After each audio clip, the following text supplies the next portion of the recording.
think maybe you could help me? Yes. Hey guys, it's Kayla from Schola. Today I'm at Aero Academy Save Our Streets in Bryan, Texas. You guys ready to go check it out?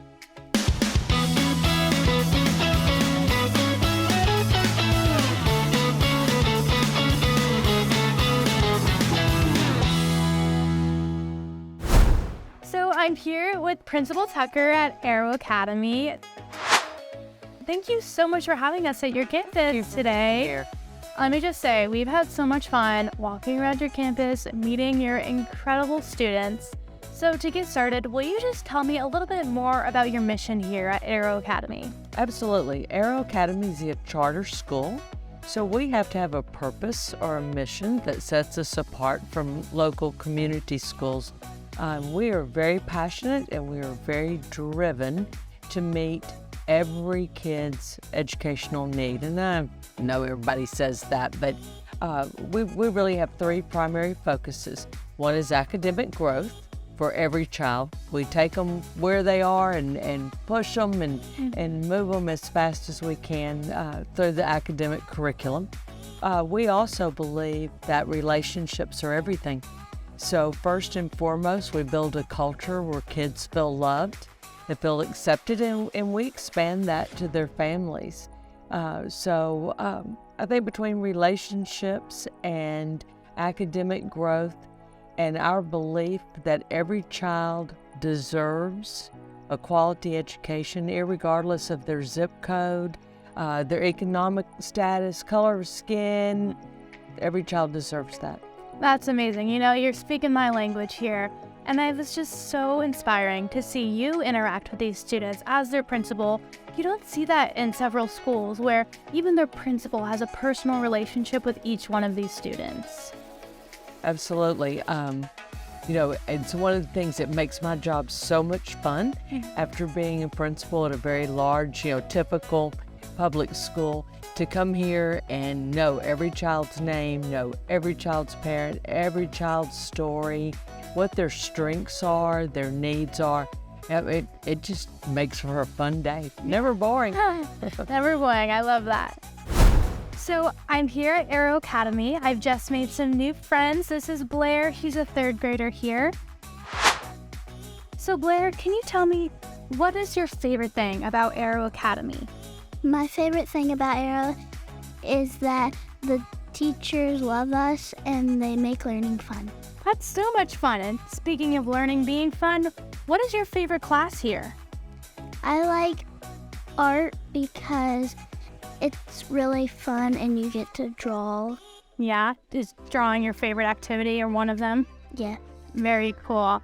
And then I'm also with Perla. She's a sixth grader here. So Perla, you're headed to middle school next year. How do you feel like Aero Academy has really prepared you for that? It has prepared me in academics and how to treat others kindly. Yeah, that's super awesome. And I also hear that you're really into music. Can you tell me about that? I take a violin class they provide, and it's really fun because you get to learn new things. I love that. I was terrible at violin, so I'm sure you were way better than I ever was, but I love to hear that. So Principal Tucker, can you tell me 3 things that really stand out to you and makes Aero Academy unique? Oh, absolutely. We are a Capturing Kids' Hearts showcase, and we're very proud of that. Not only does that say that relationships come first, kids come first, that we have built a culture of love. This small school is only one of like 27 in the nation. So we are very proud and honored to have been named a CK Showcase School. I think a second thing that stands out about us is we're not real focused on grades. We feel like an A doesn't tell you a whole lot about a kid, or a C doesn't tell you a whole lot, but academic growth does. And that's one thing that we celebrate here with kids. We talk about setting goals and academic goals, and we make that growth. And as a result of that, on our state accountability this last year, over 90% of our kids met their growth measure. It is amazing. Lots of hard work by an amazing staff, helps that to happen. And I think the third thing is we remain small in size because that does allow us to build a relationship with individual kids, individual families, and we believe that our strong academic results are a result of those relationships. Absolutely. And I love what you mentioned there about the growth over grades, because I feel like that really just helps a child stay encouraged when they're being measured by how much they're improving than where they are compared to the rest of their peers. And that really just helps them keep that love of learning alive. Just recently, this week, our kids finished the MAP test, the winter test. Remember? I remember those. The winter test, and we make this big deal about how much every point of growth matters. And teachers would have kids set goals, and if they were approaching their goal or meeting their goal or mastering their goal, then, they had some kind of celebration. You don't have to wear shoes today. It doesn't have to be stuff. Yeah, it's just recognition. So for every point of growth that kids earned, they got to put their name in a drawing by grade level. And we just did that yesterday. It was so much fun, made a big deal. We bought them lunch from their favorite restaurant or something. But it really is just about recognition of academic growth, getting better than where you are today. As opposed to making straight A's. Absolutely, 100%. So I'm here now with Miss Gardner, the instructional coach. Thank you so much for meeting with us. Of course. So you guys have been talking a lot about this capturing kids' hearts. Yes. Can you tell me a little bit more about that program and how you actually implement that in the day-to-day? Yes. So one of the ways we implement it the most is through what's called the Excel model. So EXCEL, which is an acronym for Engage, Explore, Communicate, Empower, and Launch. So we do specific things in every class every day that hit each of those points. So the first one is engage. So we believe you meet your students at the door with a smile, full heart every morning. It's our chance to connect and detect. So we get a one-on-one with every student and we get to see, okay, who needs a minute?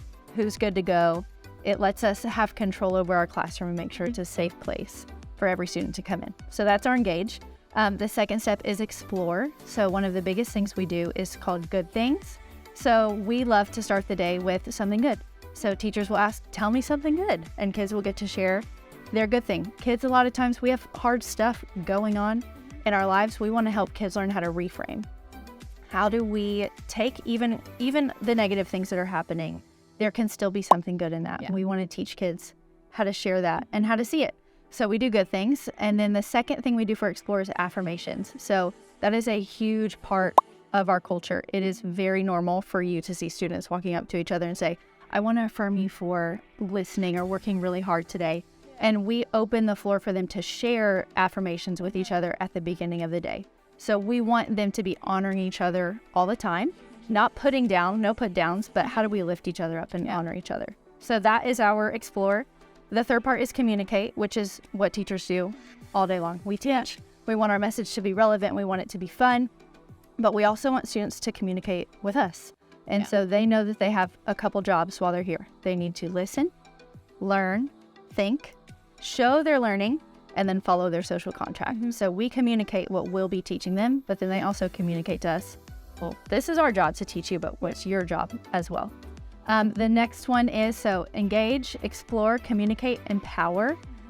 We love to empower our students. It's much more than just encouraging them. It's giving them the tools that they need to be successful rather than just telling them, you can be successful. Yeah. So we do that through the social contract, which we have referenced a couple times, say it is the core tenet of what we live by. It's what all classrooms operate around. It's an agreement of behavior that students get to make with their teachers at the beginning of the year. So we don't have a list of class rules that teachers make, then just post on their wall and tell students they're going to follow.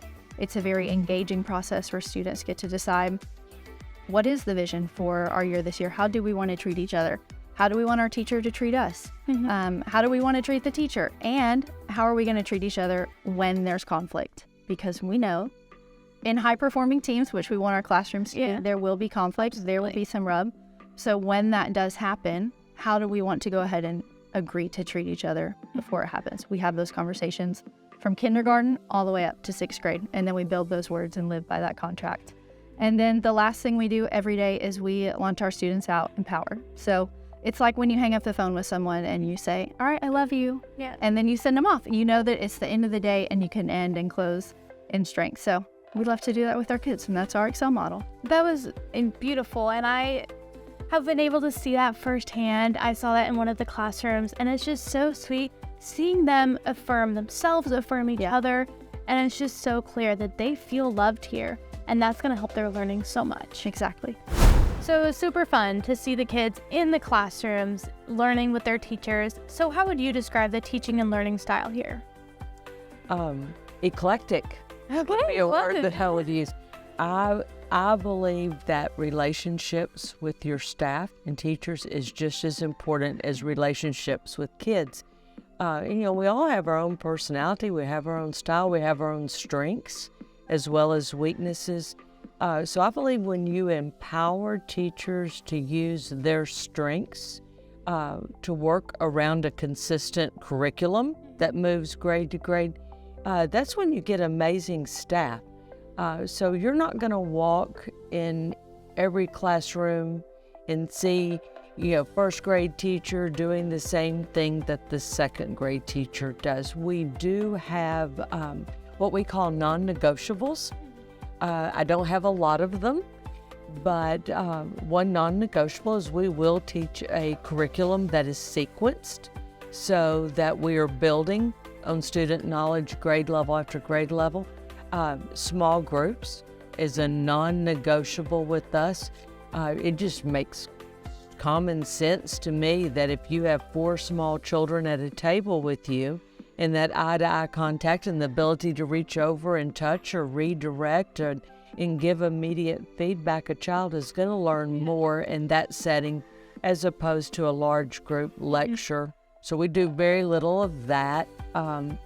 We believe that kids learn by doing, so you'll see lots of manipulatives or experiments going on. We just adopted a new curriculum, math curriculum, that is really impressive when you can see small children talking about why. In today's world, it's not enough to know stuff. You can Google anything. Yeah.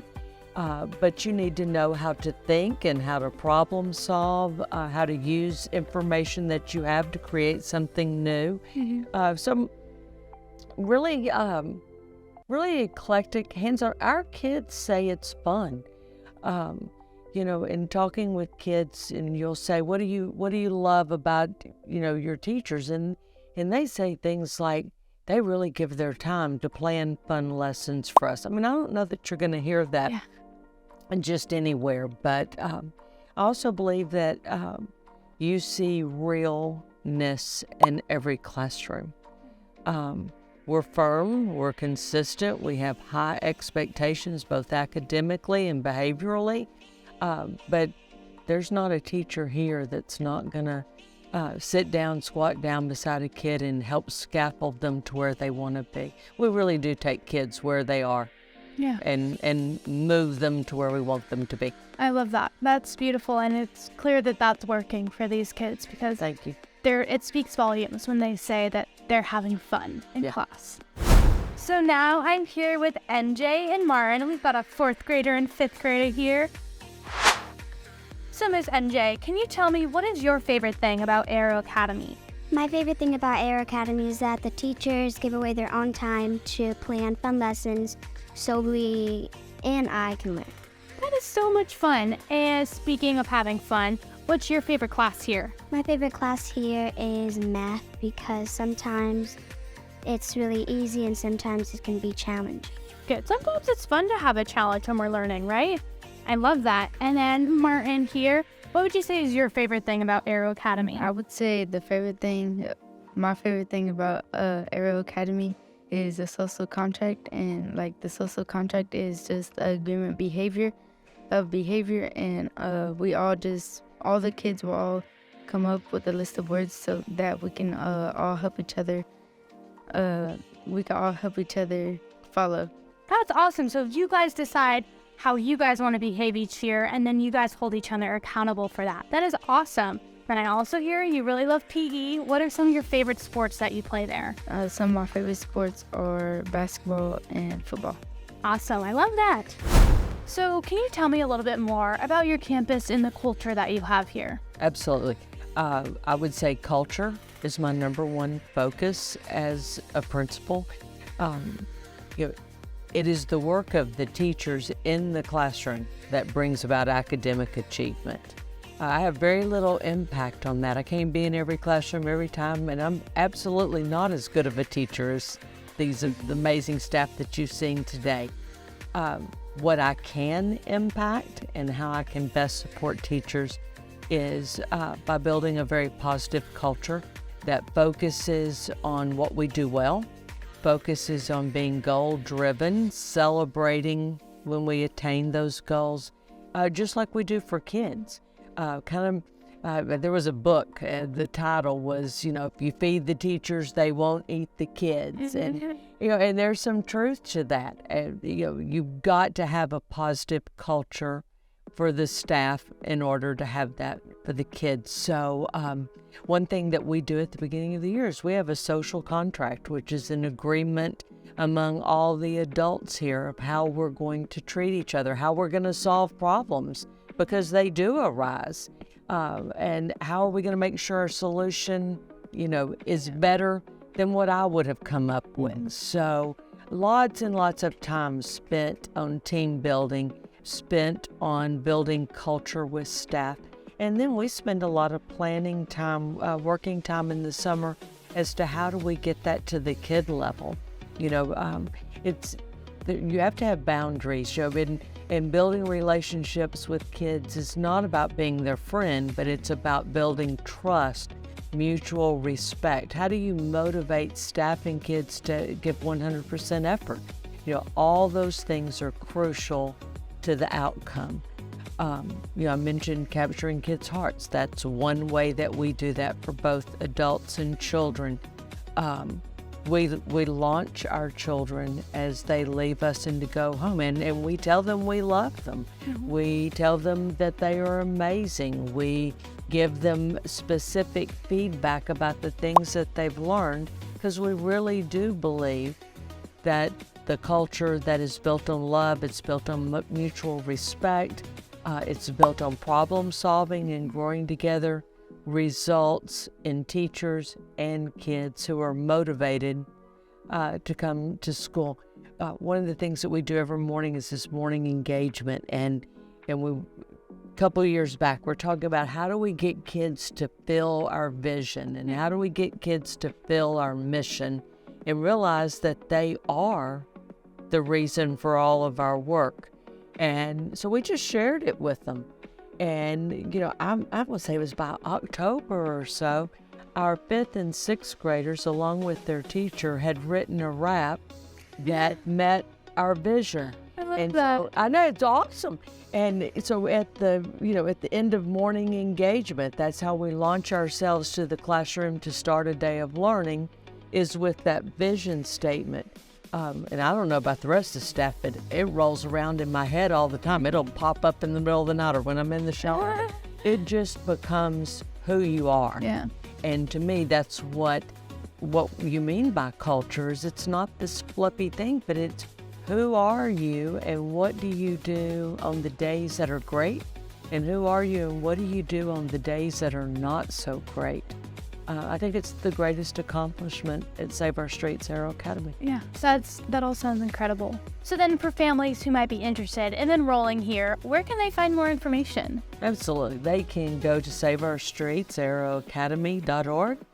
We have a Facebook, we have an Instagram, and really we're way more active on the social media. Our families tend to enjoy that. We also encourage people to call and set up a time to tour. We want the opportunity to show you exactly what your child would be engaged in. So we arrange tours where you can visit our classrooms, you visit with us, you get to visit with our kids. Ask them what they love about Aero Academy. Amazing. And you can also find more information on Schola.com. Thank you again so much for having us today. Thank you. Thank you. And that's a wrap on Arrow Academy Save Our Streets. Make sure to like and subscribe, and we'll see you guys in the next video.